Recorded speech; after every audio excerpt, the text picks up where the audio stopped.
Olá, galerinha, bom dia. Hoje, terça-feira, dia 10 de agosto de 2021, é mais uma aula de história, certo? Então vamos lembrar que na aula passada o professor Manuel explicou a vocês a chegada dos povos indígenas no continente americano, né, na América Latina.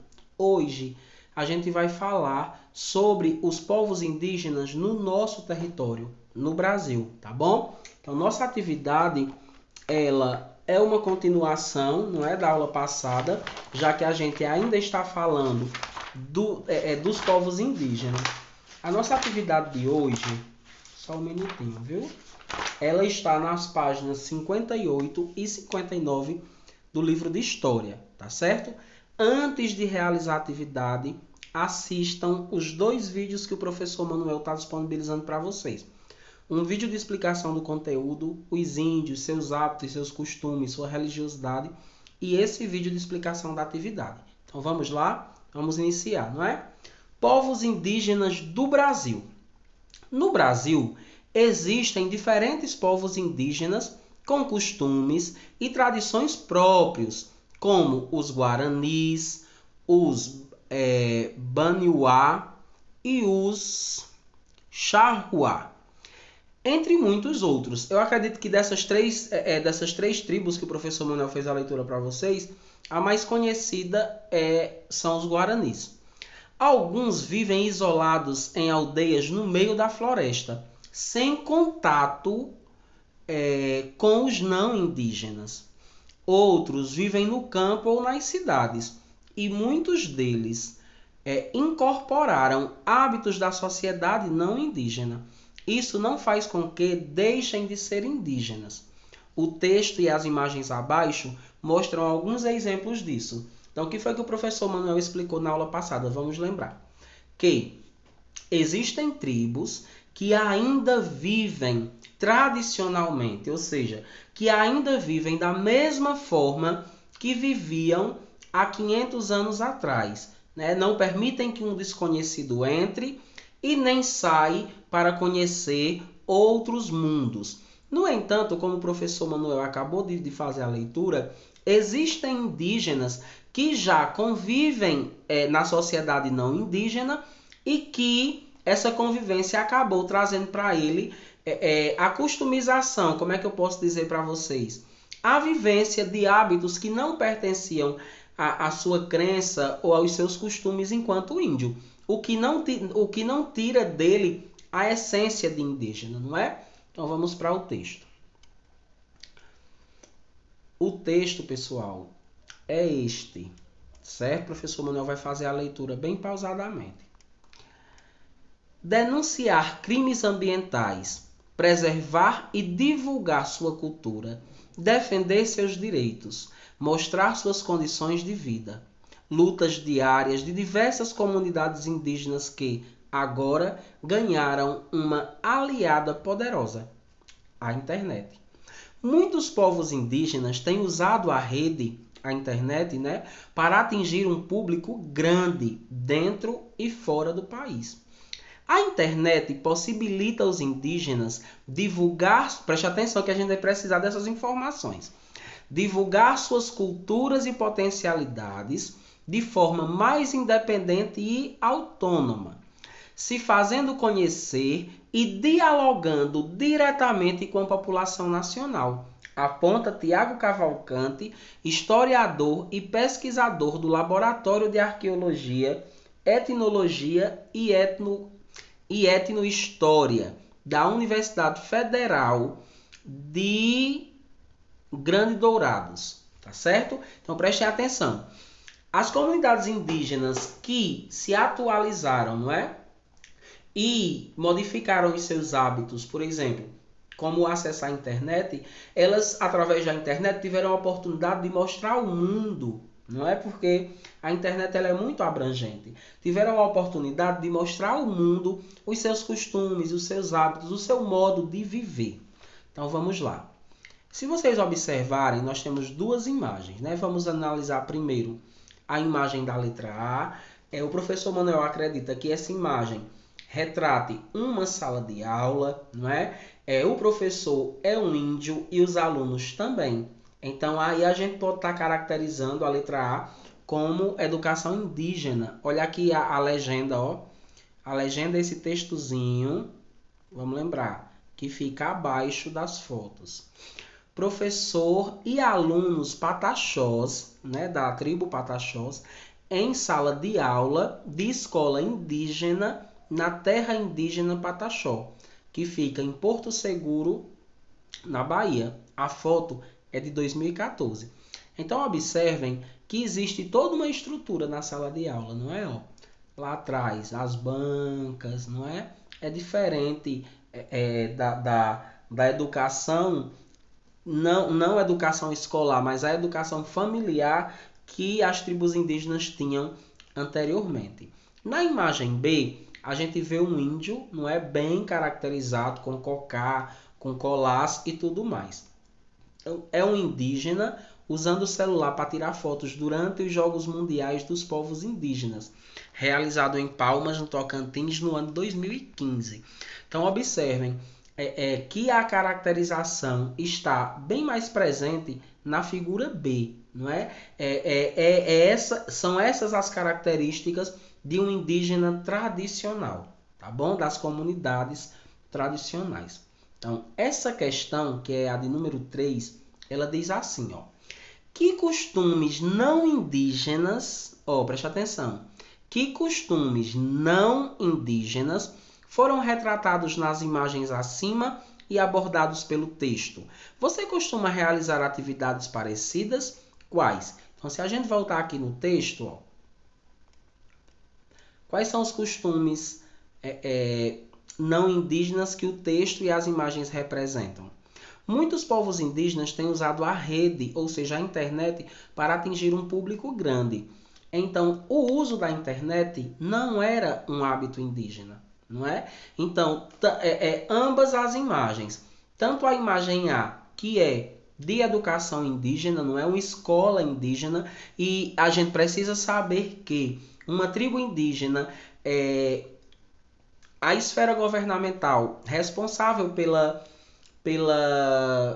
manutenção e oferta da educação indígena é o Estado, não é? Então, uma comunidade indígena, ela tem direito de, dentro das disciplinas, por exemplo, a gente tem, né, português, matemática, ciências, história, a gente tem. Mas na educação indígena, eles possuem uma disciplina chamada de educação indígena.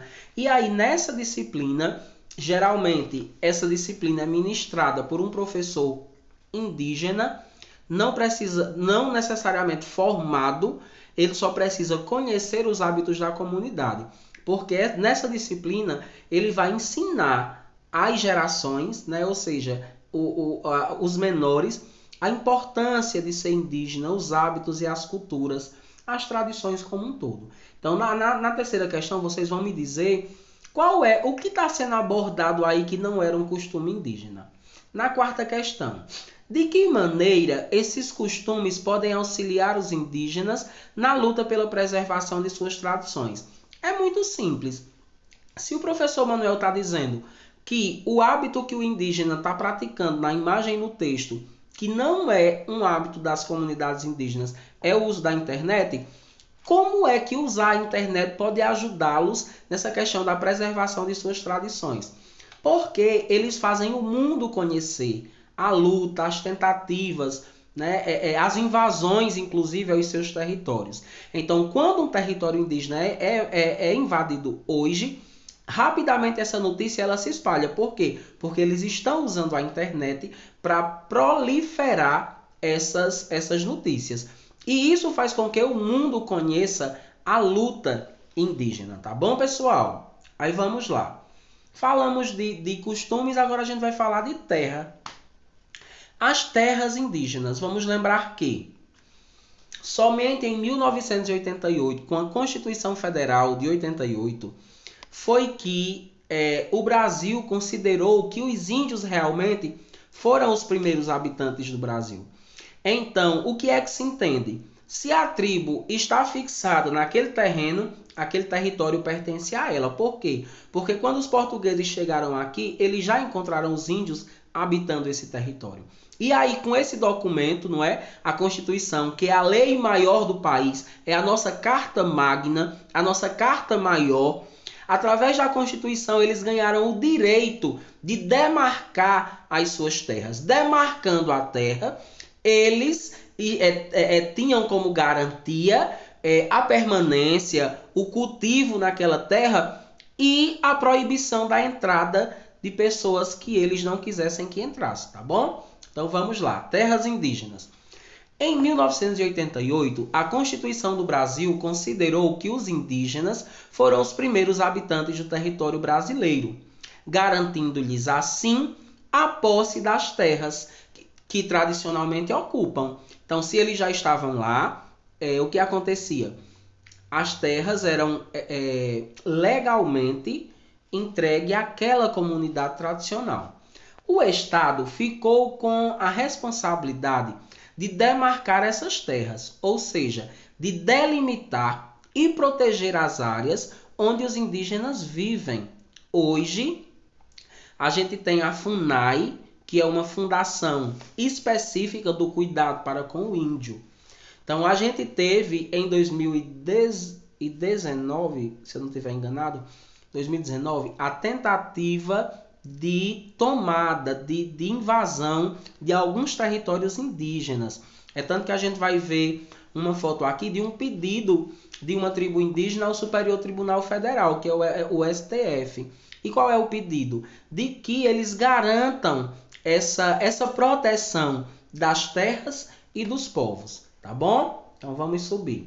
Essa medida foi tomada depois de séculos de luta dos povos indígenas. Desde o período colonial, eles sofreram com a invasão dos seus territórios. Vamos lembrar que os portugueses só trouxeram os negros, os africanos, para o nosso território porque eles tentaram escravizar os índios e os índios não obedeceram. Eles foram firmes, eles lutaram contra esse processo de escravidão, tá bom? Então, esse desrespeito, como é que eu posso dizer a vocês? Essa luta do índio em relação ao seu território é muito antiga, não é? Desde 1500 que se vem lutando em relação à posse desses territórios. Continuando. Calcula-se que as terras indígenas correspondem a cerca de 14% do território brasileiro, o que não é muita coisa. Não é? Então fica aí 86% de terra para o restante dos povos, sendo que o índio foi o povo que primeiro habitou esse território. Mas, ainda hoje, nem todas foram demarcadas pelo governo. Os indígenas continuam a enfrentar pessoas e grupos que, muitas vezes, com o uso de violência, desrespeitam suas terras. Sobre isso, leia o texto a seguir. Aí vamos lá, olha aqui a frase que o professor Manuel disse, né? Eles colocando aqui, ó, STF, respeite o direito às nossas terras tradicionais. STF significa Superior Tribunal Federal, ok? Então, iniciando a leitura. Suas terras são invadidas por garimpeiros, pescadores, caçadores, poceiros, fazendeiros, empresas madeireiras. Outras terras são cortadas por estradas, ferrovias, linhas de transmissão de energia ou têm partes inundadas por usinas hidrelétricas. Além disso, é bastante comum os índios sofrerem os efeitos daquilo que acontece fora de suas terras, nas regiões que as cercam, como, por exemplo, a poluição dos rios, o desmatamento, as queimadas e etc. Vocês verão no vídeo de explicação que essas comunidades indígenas elas eram seminômades. O que é seminômades? Não era totalmente nômade. Então, o que era que eles faziam? Eles se fixavam naquele território, viviam. Quando aquela terra estava cansada de produzir, porque a terra a gente planta, colhe, planta, colhe, planta, colhe, planta, colhe, vai chegar o momento que a gente vai plantar e ela não vai mais produzir. Por quê? Porque a fertilidade da terra acaba. Então os indígenas, sabiamente, o que era que eles faziam?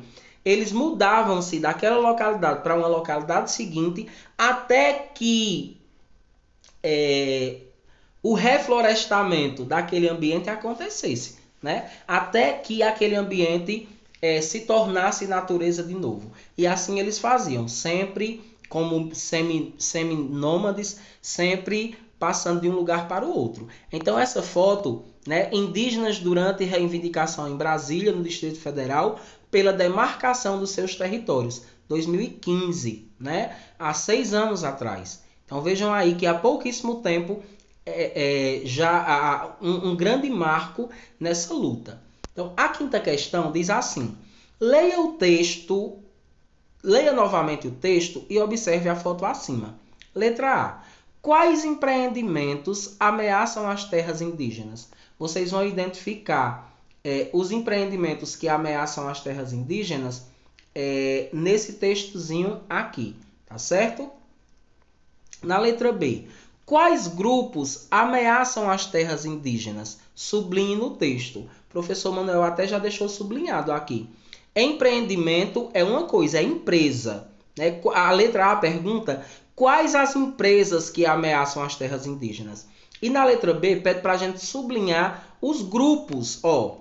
Quais grupos ameaçam? Então os grupos são os garimpeiros, os pescadores, os caçadores, os poceiros, os fazendeiros, empresas madeireiras e etc.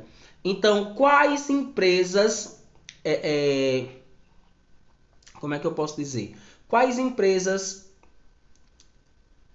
afetam, né, ameaçam essas terras indígenas? Vocês vão identificar nesse texto quais são as empresas, tá certo? Que ameaçam. A gente encontrou aqui, por exemplo, as ferrovias, as empresas que cortam estradas, tá certo? As usinas hidrelétricas são empresas que afetam essas terras. Na letra C, a foto comprova ou contraria as informações do texto? Ou seja, a foto comprova, ela afirma a informação do texto, porque vocês estão vendo aí que a foto é uma reivindicação sobre a demarcação de terras, tá certo? Sim ou não, e explique por que você entendeu que a foto comprova. E na letra D é uma opinião pessoal de vocês. Em sua opinião, por que a demarcação das terras indígenas é importante? Aí o professor Manuel vai deixar vocês refletirem, porque a gente colocou lá no início. Por que ter o território demarcado, ter proteção garantida é tão importante para os índios? Tá bom? Estou à disposição de vocês até meio-dia. Um cheiro no coração. Cheiro.